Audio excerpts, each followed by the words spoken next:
Hello everyone, it's Heather and I am filming this video today from our hotel, the Spring Hill Suites by Marriott in Revere Beach, which is north of Boston, Massachusetts. And I want to talk to you today about riding the T in Boston. Now the T is what they call the entire transportation system that's run by the MBTA, which is the Massachusetts Bay Transportation Authority. And it includes subways, buses, and trolleys all over the Boston area. So if you're coming to Boston, I highly recommend not having a car. Boston is a very difficult city to drive around in. It's pretty confusing, especially going to and from the airport. I mean, you can do it. I've managed it, but you don't really need a car. There's a very extensive transportation system here in Boston.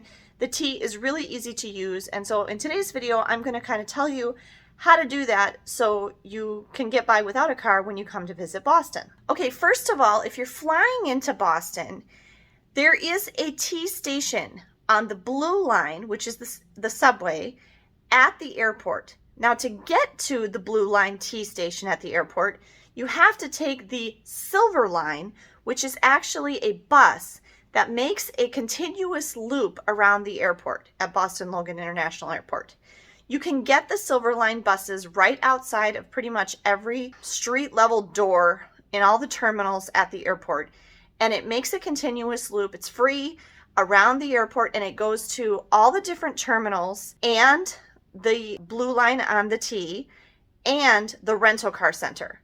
So whether you're going to be using the T or you're going to be renting a car, you're going to take that Silver Line bus around to the particular stop that you need. It's really easy. It's no problem.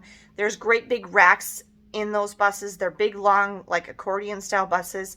There's racks to put all your luggage, and you just take that around and get off at the stop that you need. We took the blue line from the station that's closest to our hotel. It's right outside our hotel. It's the Wonderland station, which is the farthest out T station, subway station on the blue line. And our hotel is right here. So I highly recommend this hotel that we're staying at for ease of access to the T. And then we took that in to the city today to go to the Museum of Fine Arts. We took the blue line to Government Center Station, and then we had to switch to the green line.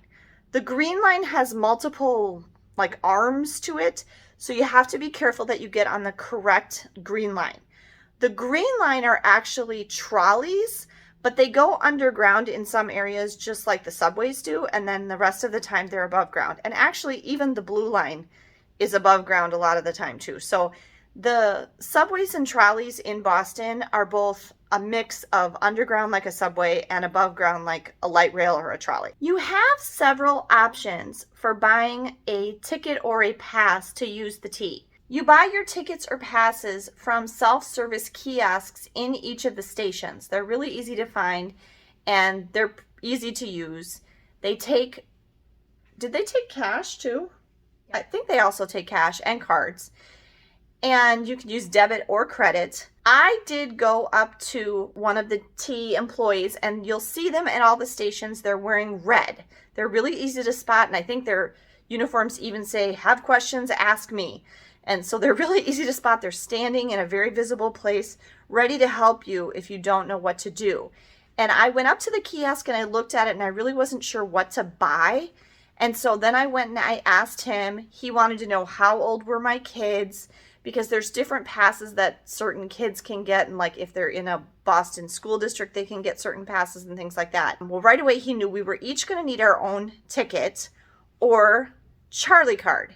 So what they're called in Boston is they're called Charlie cards, and this is what they look like, and it's just like a little plastic card. They work on an RFID reader, so you just hold it up to the reader and then the gate opens for you.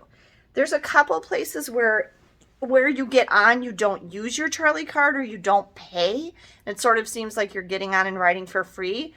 But then when you get off at the end, then you're going to need your card to get out. When I talked to the T employee, we decided that the best thing for us was probably to go ahead and get full 7-day passes. They have 1 ride tickets. They have 2 ride tickets, which would make sense for, like, you know, you're making a round trip into the city and then back out or something like that. Then they have 3-day passes and 7-day passes. And then they have just anybody, you know, who lives here, whatever, can get a Charlie card and they can just continually add money to it. That's what you do if you're like a resident and you're here all the time. You just continually top up your Charlie card so you always have an amount on it so you can be using it. We decided to get the 7-day passes, you know, in consultation with the T employee, because the 3-day wasn't going to be enough. We actually needed 4 days. And the next option was to get something that would have covered 10 rides. And I kind of quickly added up in my head how many rides I thought we were going to need. And it would have been like 9. And the T employee and I were like, you know what? Let's just go up to the 7-day pass. The 7-day passes were $22.50 each. So I spent $67.50 for the 3 of us, and these will more than cover us. So we have unlimited rides on the T, on the buses, the trolleys, the subways for 7 full days. We're not here for 7 full days, but why I liked that option is because then we can ride as much as we want to. We don't have to worry about counting rides and running out, and it'll cover us if we mess up.